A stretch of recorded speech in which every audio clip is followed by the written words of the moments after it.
Hey guys, good morning. Dan from 4runner Bros here, and believe I have an exhaust leak.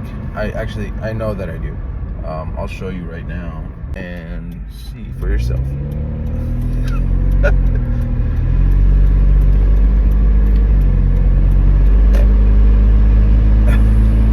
pretty loud. So I had been noticing the exhaust get slightly louder, and I figured this was coming. I believe it's the there's like a gasket between two of the exhaust pipes where they connect, and I've heard that's pretty common.